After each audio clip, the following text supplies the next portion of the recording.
Because verse 5, in the first new moon, on the 14th day of the new moon, between the evenings, is the Pesach to Yahuwah. That means you got to know when the new moons are. Now, the new moon is the opposite of the full moon. So the full moon, it's big and bright, the stars at night, deep in the heart of Texas, right? It's like when the moon's all the way fully circular and you can see it as long as it's not cloudy, that's a full moon. 2 weeks before or after that is the new moon. And that's when the moon's not there at all. And why is that important? Because in Genesis chapter 1, the Father says to us that the moon, the sun, and the stars are for signs and appointed times. That's what they're there for. So when you're roaming around in the desert 4,500 years ago, and for some inexplicable reason, the calendar app on your iPhone doesn't work, you need to be able to know where you are in four-dimensional space-time. And that's what the moon, the sun, and the stars are for.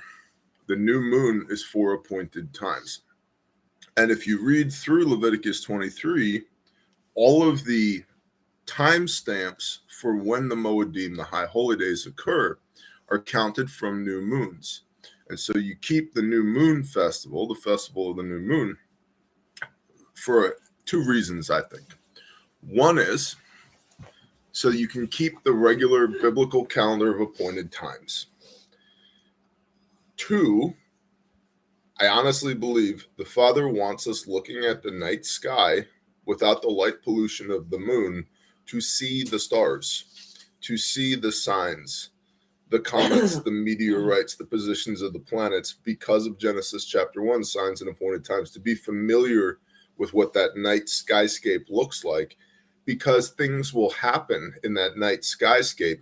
Magi, the birth of Messiah, anybody, that are signs for appointed times to come, because the Father tells us in Genesis chapter 1. That's why I put them there in the first place, for you to look at them. And so, and then there's further support of this. For example, Colossians 2.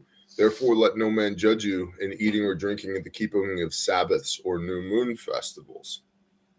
Track it. And so it on and on and on.